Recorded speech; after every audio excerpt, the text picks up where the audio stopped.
Well, I will call this meeting to order. Now, that everyone's here. 5:42. We've never started this late, just for the record. I don't want to go never, but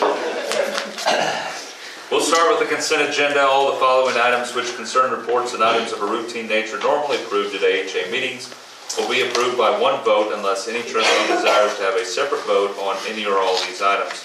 The consent agenda consists of the discussion, consideration, and action on the following items. Minutes of the monthly finance meeting on March 26, 2019. Minutes of the special trustee meeting on March 26, 2019. And a check report, March 10th, 2019 through April 9th, 2019. I move we approve the consent agenda as presented. Second.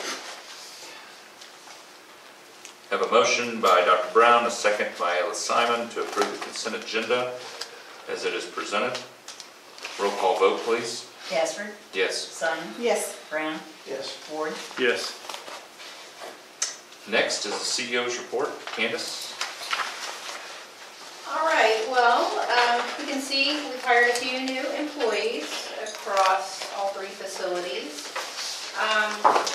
I attended a course affiliate meeting and also was able to speak with Dr. Wells and Dr. Collins from the nursing program about our recruiting efforts of students and getting students into the program, as well as I was able to speak with the senior nursing students today about coming to work for Share Medical Center. Most of them are already committed to jobs, but I wanted the opportunity to at least get them to think about Share Medical Center, maybe if the job doesn't work out or if they later on down the road find themselves back in this area, that they would think about coming to work at Share Medical Center. So it was good.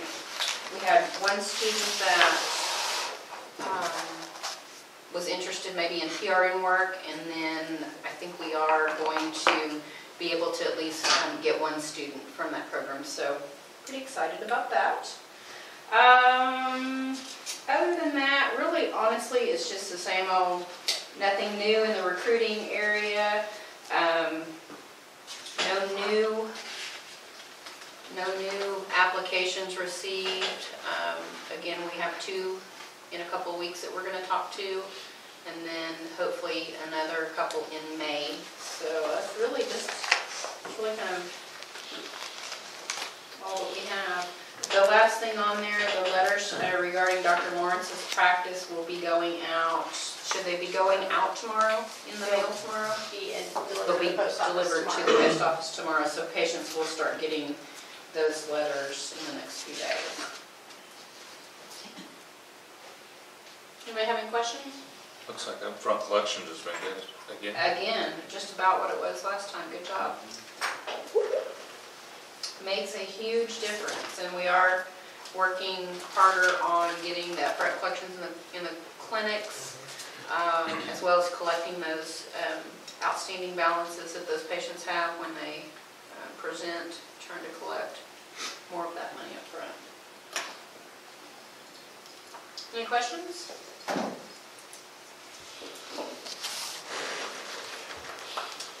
Okay. If not, I would entertain a motion. Move we approve the CEO report as presented. Second. Have a motion by Dr. Brown, a second by Ayla Simon to accept the Share Medical Center written report for April 16, 2019. Roll call vote, please. Simon? Yes. Brown? Yes. Ward? Yes. Casper? Yes. Okay, thank you, Candace. Next is the CFO's report. Kevin? Okay. For the month of March, we posted $2,066,962 in charges. That was an increase of $110,663 compared to the prior month. Patient days for March were down 20 days to 144 compared to 164 in February. And our clinic visits were also down to 1,506 compared to 1,714. But remember, in February we had a lot of flu and stuff, but our clinics are still very busy and stuff, but that's getting back to more of a normal seasonal time as far as that goes. Hospital contractuals, less bad debts, and charity care was 53.3%. We wrote $154,902 off to the collection agency for the month. Charity care, you'll notice, is up this month, is $47,478. And part of the reason for that is with our upfront collections, the way we're doing that as well, we're also making sure that people file for financial assistance and making sure that they do one or the other so we can get those accounts resolved faster. So you'll probably see the charity care in the months moving forward up as well compared to what they have in the last few years as we continue our collection efforts up front. Hospital operating expenses, excluding salaries, benefits, and depreciation, totaled $332,000. That was an increase of $36,000 compared to the prior month. Net operating loss for March was $124,958, but with sales tax and some contributions and stuff, items, we ended up with a net loss for March of $24,822. If you flip over to the next page, of course, it's just your income statement. We discussed a little bit about the salaries and wages. We had a lot of people moving around with some contracts and stuff that we were doing and some stuff there. So that's the reason the salaries are up. The other expenses was up. We had to get a consultant in to help us with the EHR, being meaningful use. We've had to spend a little over right at $12,000 this month, probably about that much again next month that you're going to see in the other expenses. But that's so we can continue to meet meaningful use as well. The other bright spot is the sales tax numbers. You can see that in February we're at $95,000. This last month was $122,000. So that was really a bright point for us to see the sales tax improve. It means the community is doing well too, so we're really happy about that. Flip over to page 4 is the 2 years side by side. You can see that net loss this year is at $650,826 compared to loss last year of $1.4 million, so we have an $800,000 improvement. But I can also tell you that we don't have the final cost report in. And right now, when we did the interim cost report back in February, that could be another $200,000. So we've almost seen about $1 million improvement. I mean, we're still at a loss, but we're getting closer to a break-even point. So I think that's a positive thing for us. Is this critical access has made a huge difference for us moving forward. Page 5 shows the cash we had on hand at the end of the month was $58,280. Accounts receivable on page 6 is up a little bit, but still stays within where it has been the last few months. We're almost at $4 million, about $600,000 unbilled. Page 8 and 9 is your balance sheet, and the last 3 pages is all your statistical graphs of what's going on in the facility. Is there any questions?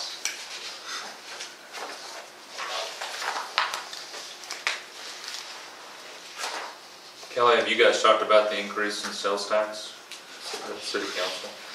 Is that something we think is just we're working on some trend, or is that?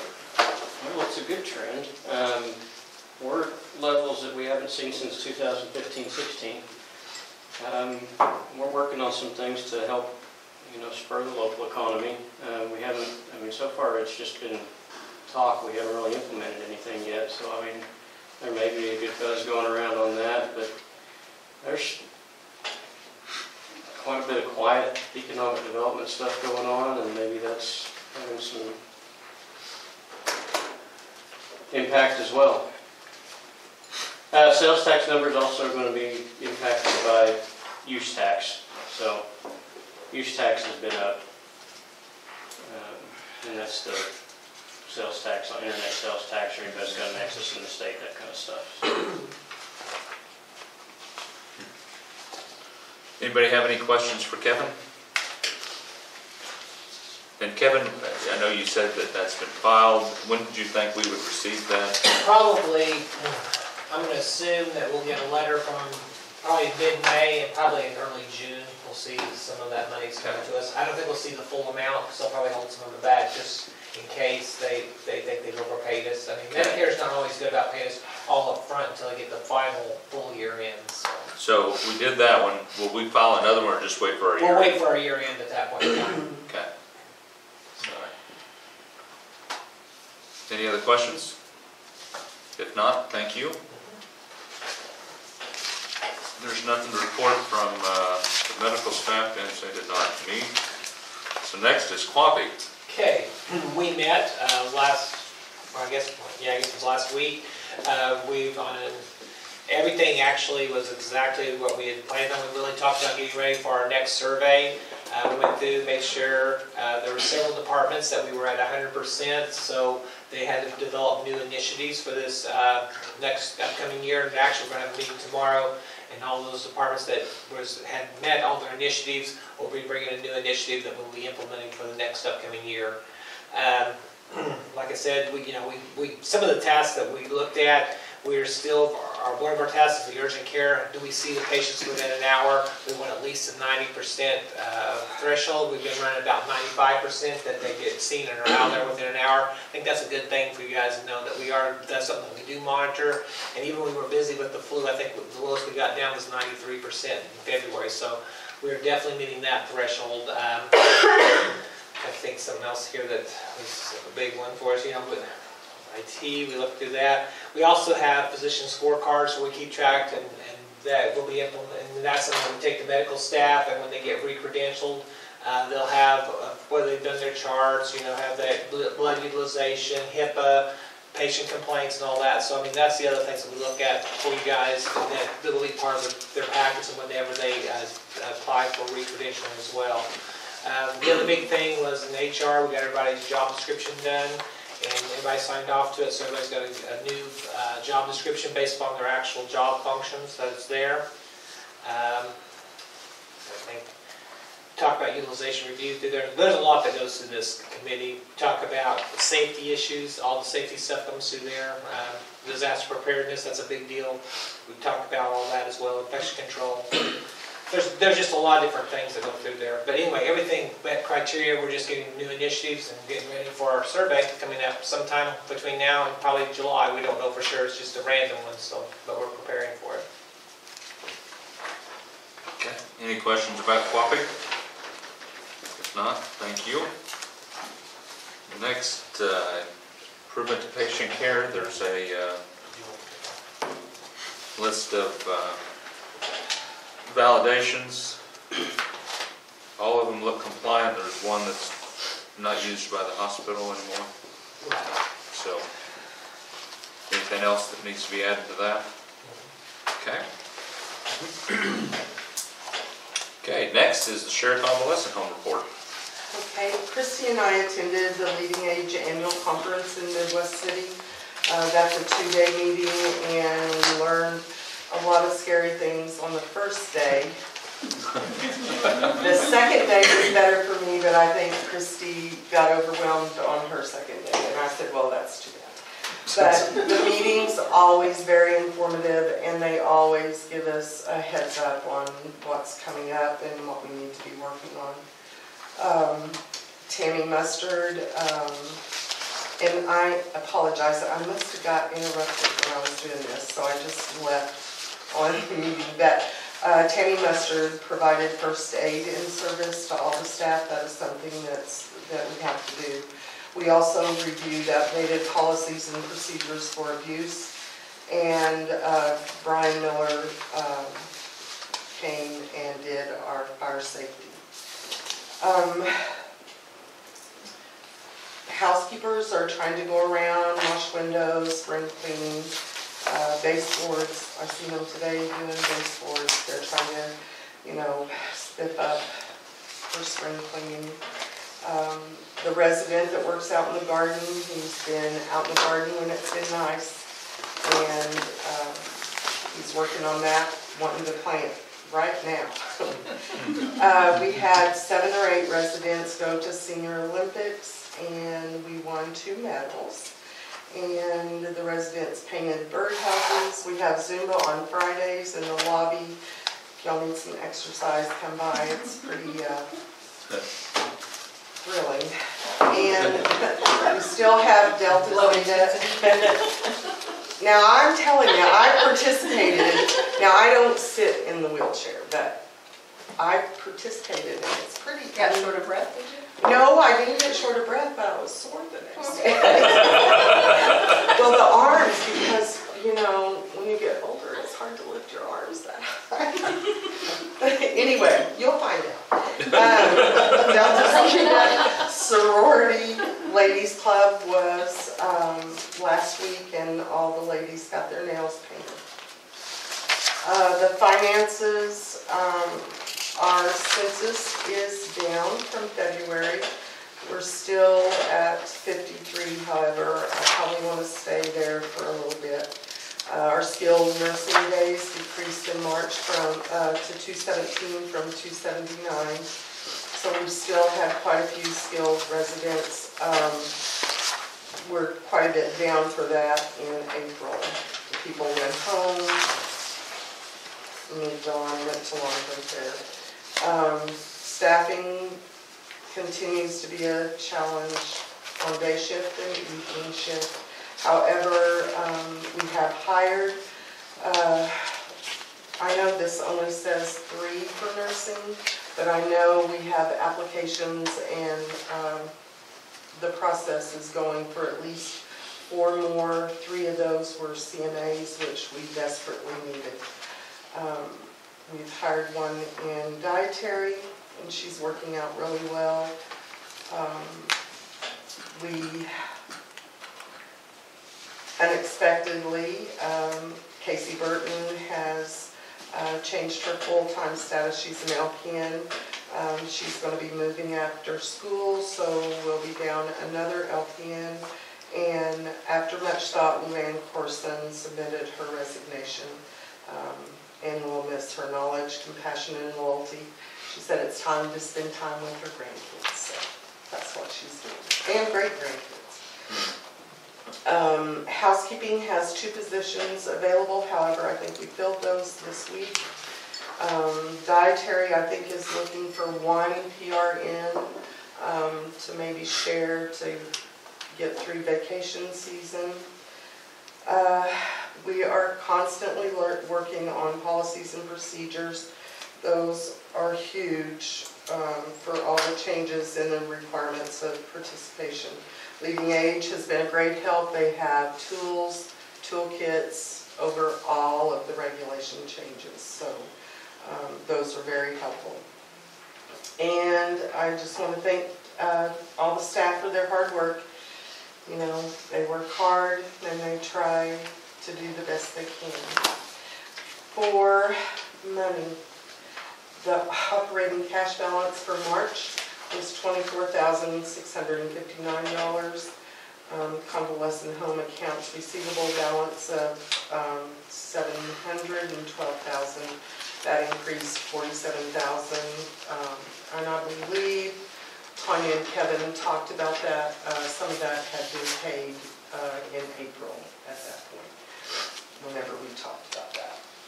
Accounts payable balance for March was $313,935. The gross patient revenue totaled $324,208, which was a $10,998 decrease. The operating expenses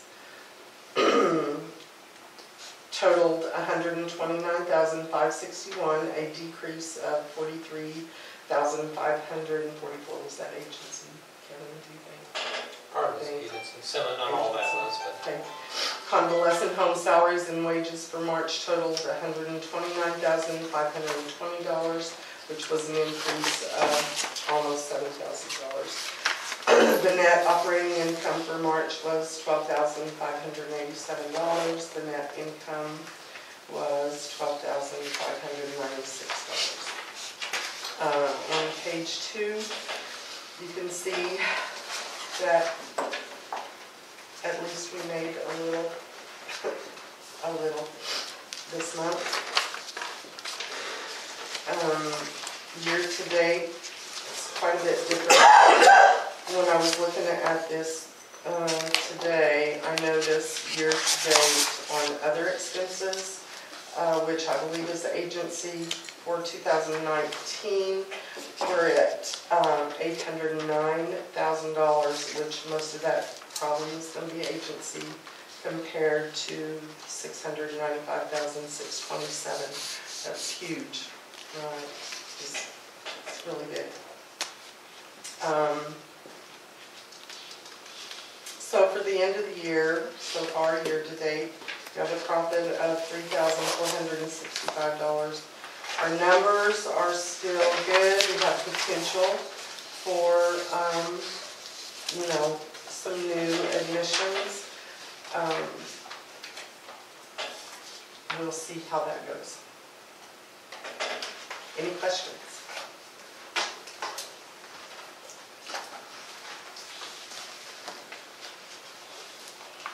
Was there anything else that mentioned at that meeting you went to about the increase possibly in the Medicaid reimbursement? There was no new information. I have not seen any new information, but, everything that I read in January, it's on there.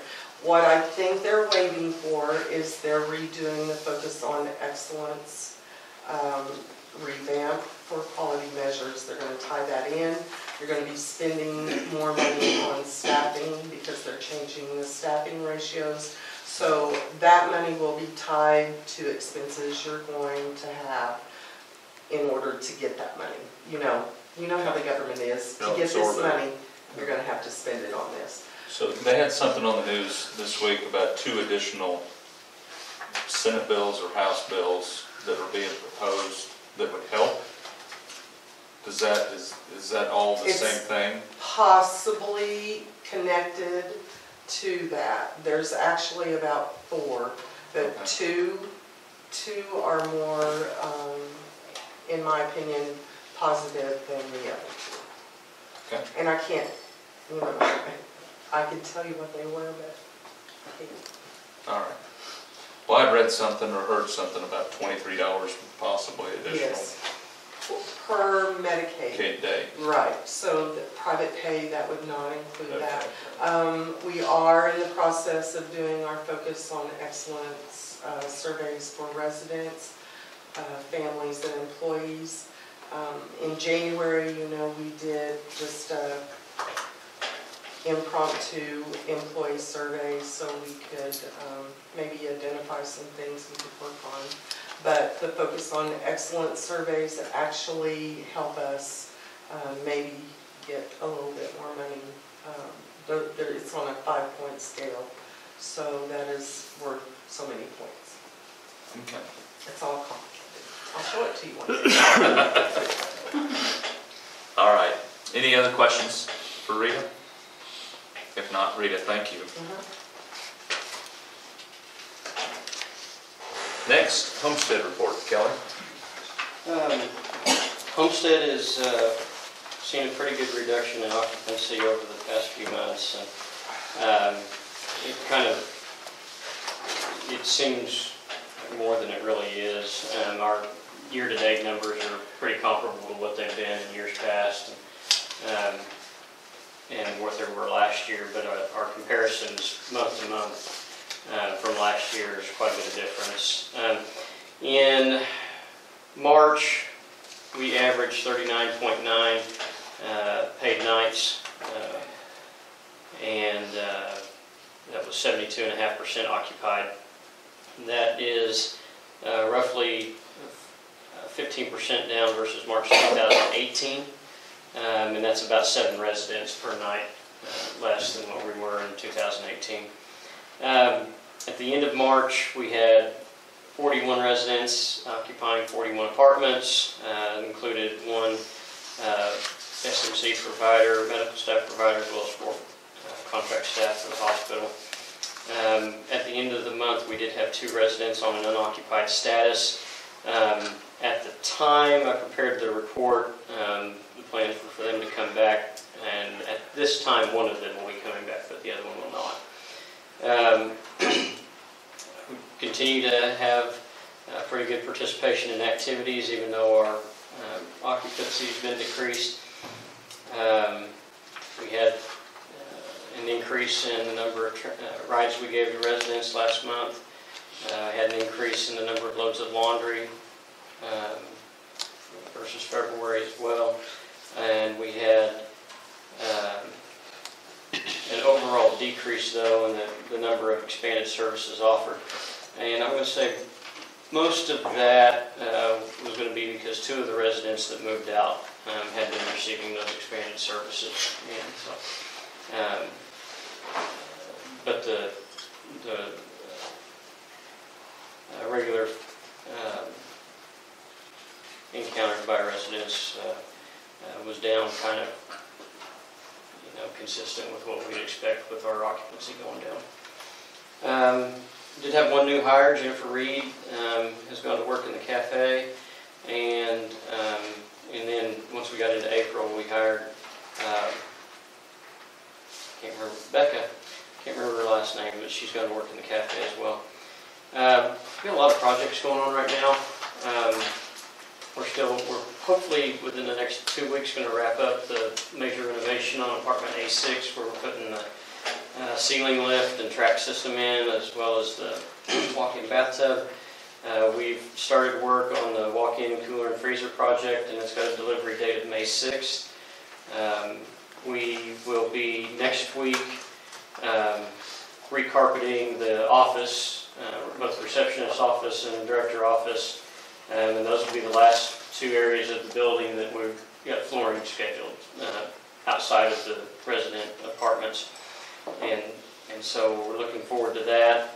We'll also be next week starting, or maybe the end of this week, starting on some repairs due to some water damage that occurred the last time it snowed. It snowed, froze, and then created an ice dam, pushed the water back in. We had some damage. Insurance claim for the city. Most of those projects are for the from the city.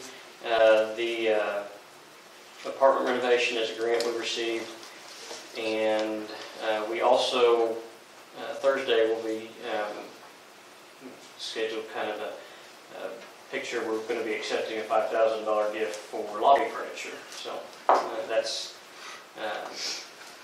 going to be nice to update. I think most of the lobby furniture is circa 1998, original to the building, and it's lasted well, but the residents are pretty excited to know that we're going to be getting some new furniture. So I've been working with a local vendor to figure out what we're going to get and when we could probably get it. So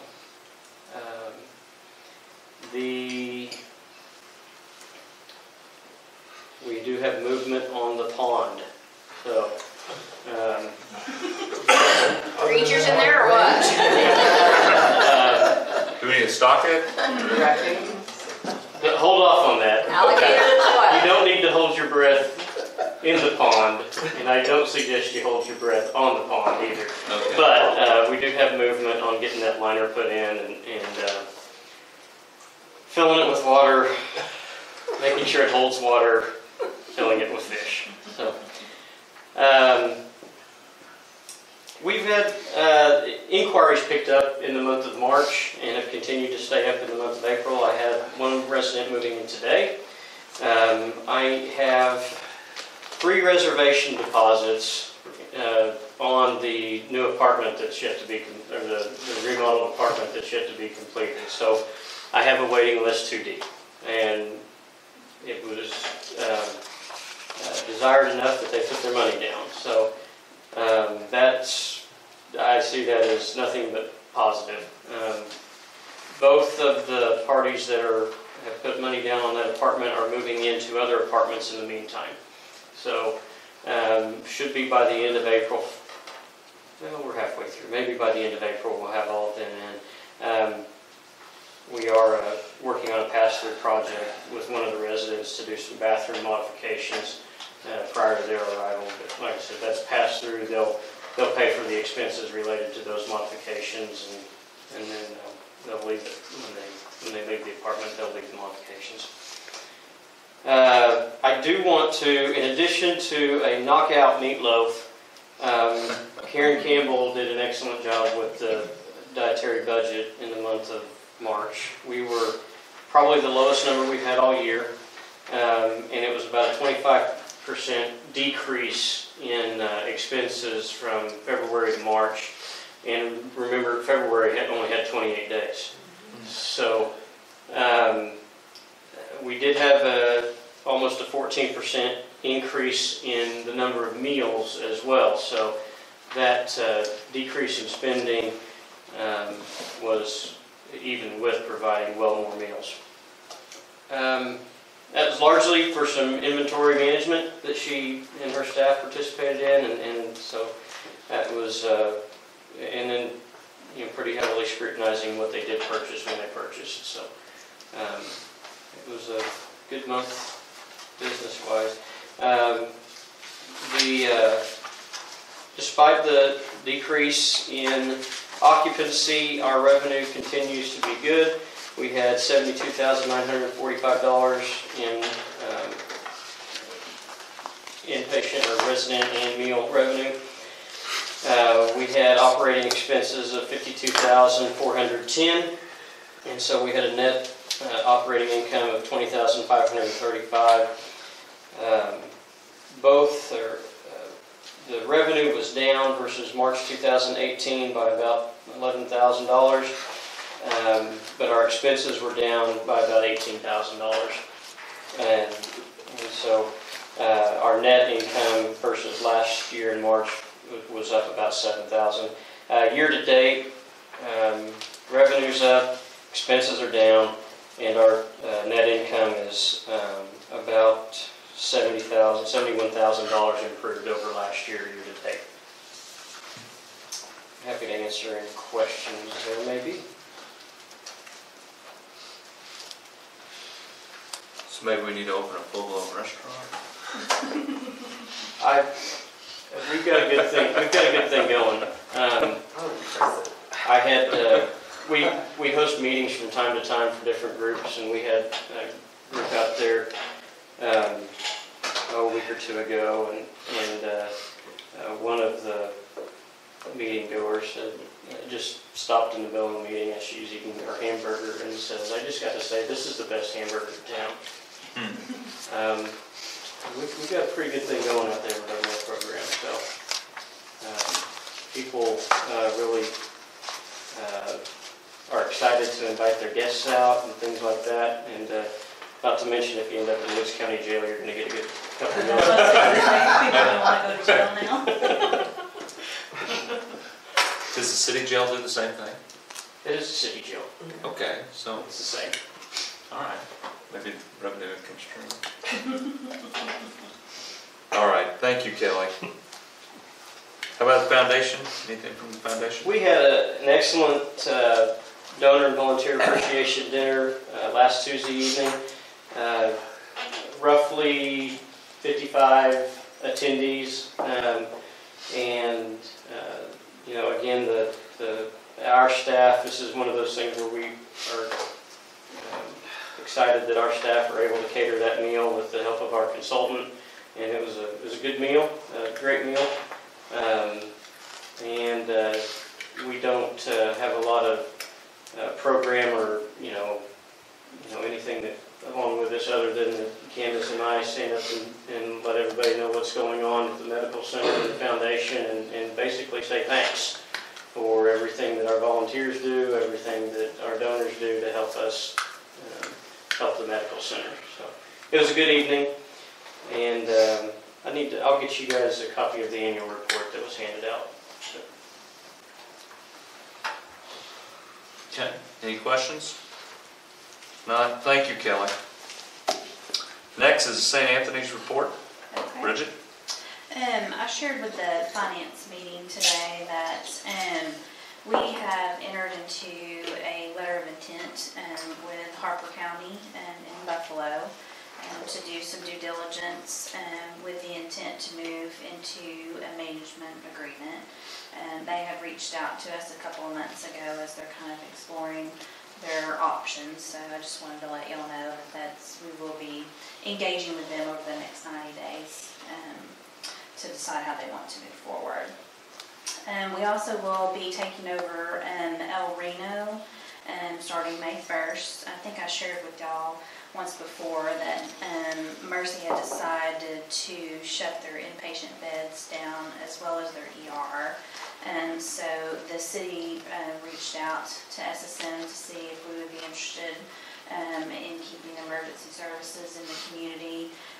So we entered into a letter of intent with them as well.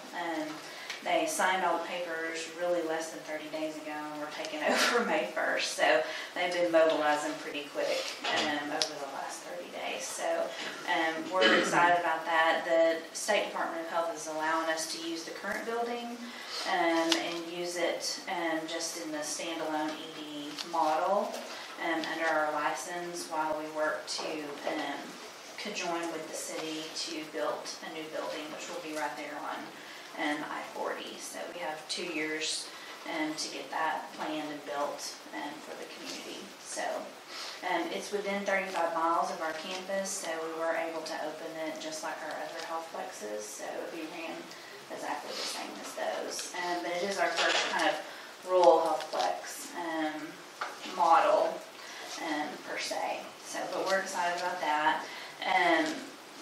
Also, our rural partners with Purcell, they've been actively working with their city to get a new building built, and their building unfortunately is just not holding up very well, and the cost to kind of remodel was going to exceed what it would cost to kind of explore a new building. So they're going to be building a micro hospital.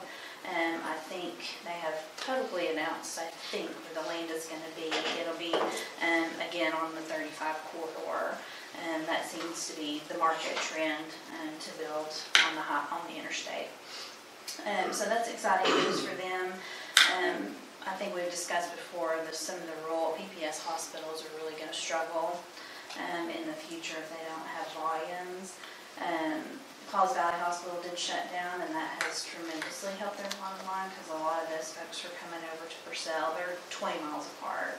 And we feel like when they build a new building out there, that there'll be some more traffic coming their way too. So hopefully that'll keep them sustainable well into the future. So we're pretty excited about that partnership.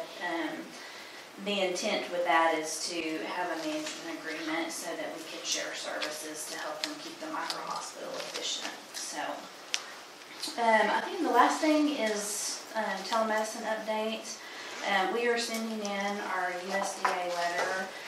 When we originally applied for the grant, there wasn't quite the technology out there that there has evolved even just since we did it. So we have been working really hard trying to stretch the dollars that we were awarded to go as far as we can. So we're pretty excited about it because we went from having one cart in each facility to having a cart in the inpatient, a cart in the ER, and then 2 stationary type situations in a clinic setting.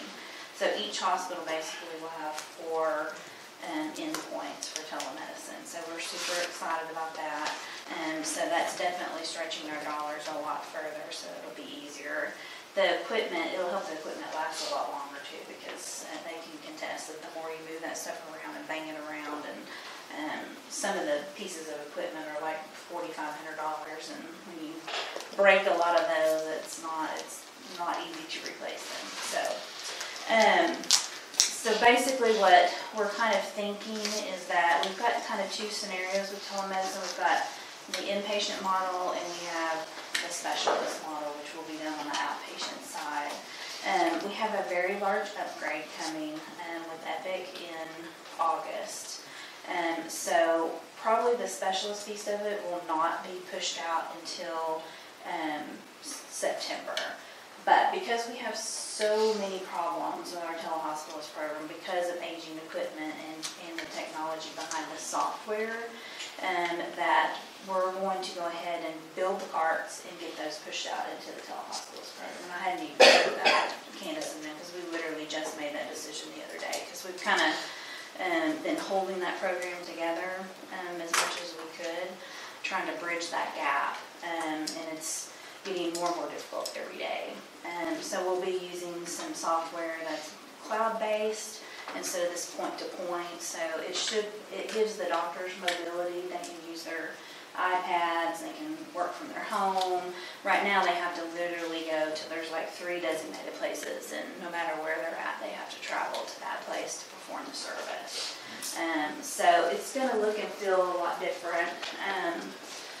we're gonna be testing it a little bit before we roll it completely out. But I think those pieces are coming together, probably not as quickly as we wanted them to, but we still have a lot of interest from our specialists, so we're super excited about the Epic upgrade that will allow that continuity with our specialists to be deployed in the hospital. So I think we're moving right along. So hopefully by the end of the year, we'll have that program stretched out. So that's all I have, unless y'all have any particular questions. What's a micro hospital?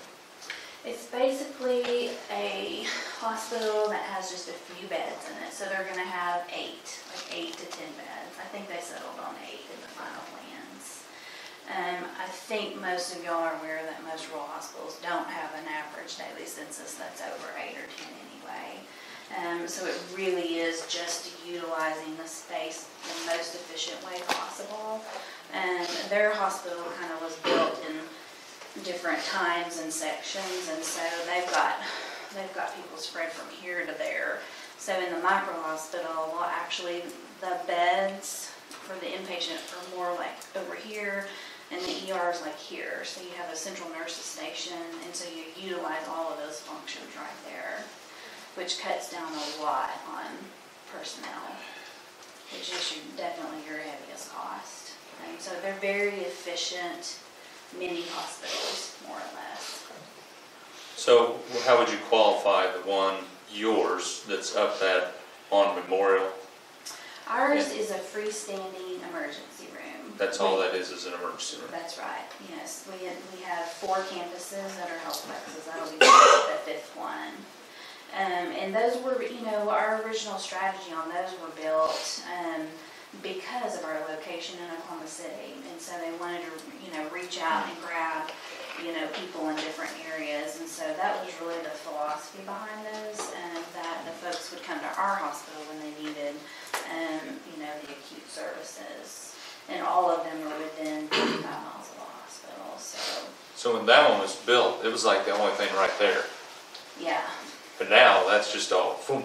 Yeah. We were down there the other day. Yeah, and it's amazing. Well, I think it's, I can't remember exactly in the video how many years ago it was, but they had to make a decision whether they were going to stay in Midtown or leave, and that's where, there's a rich history. I think we've been there 117, 18 years. But it was a good strategy to build at the time, because it is definitely, we're #1 in emergency room visits now. So each of those ERs are capturing the market just as they had planned on, performing better than the pro forma. So it's been a very, very good strategy for us, and it's allowed us to continue to build and add You should services. go on to their website and watch the video. It's a really good The video video. is very Very well made. powerful, very powerful. It shows the history from, the 1800s up until now. It's pretty powerful. Tom at Vanderbilt. I think that. Yeah, it really is. It just goes through all the different changes, and they talk about specifically that point in time. But the whole community, went together. And, it didn't just take us doing what we did. It was the whole. It's just amazing. They're building, million-dollar homes down there in Midtown now. So it's just it looks completely different than it did. I have to see the 10 years ago, 15 years ago. So. Yeah, that's the difference between the two. You can't have, if you're outside that 35-mile point, you can't have, in the state of Oklahoma, you can't have a facility that's not designated as a hospital if it's past the 35 miles from the main hospital, because there's just no designation for that. They're working on that, and because, there needs, when some of these other hospitals that might be closer to other hospitals, but still there need emergency services in the community, and they need the option to have a freestanding emergency room. There would have to be some funding to go with that, because I think all of y'all are aware how much money you lose in the emergency room because you can't control your population. So what she's saying, what they're working on is if, say, a hospital like us was about to close its doors, but you wanted to maintain your emergency room, you felt like you could do that. There is no designation to allow for that in the state of Oklahoma right now. You have to be a hospital with inpatient beds, staffed, etc. Yeah. So That's what they're working on. Yeah, and as far as the federal government's concerned, if the state allowed it, there would still be no reimbursement for it. So they have to figure out how to attach some reimbursement to it, because some of the hospitals are gonna need that option, because you don't want it to be 2 hours before you can get to your next emergency room. So, yeah, that would just be extremely dangerous, very, very dangerous, so. Yep. All right. Thank you, Bridget. Yeah, you bet. Those not here for a city council report, anything else you'd like to report? Health department told us we could open the pool this summer. All right. Is that a year-by-year thing, or, I mean, really, is it like, Yep, okay, there'll be more information. Is this like the 80th? Is it when it built in 39? 80 years? Yeah. Okay, Maybe we'll see 100. there you go. All right.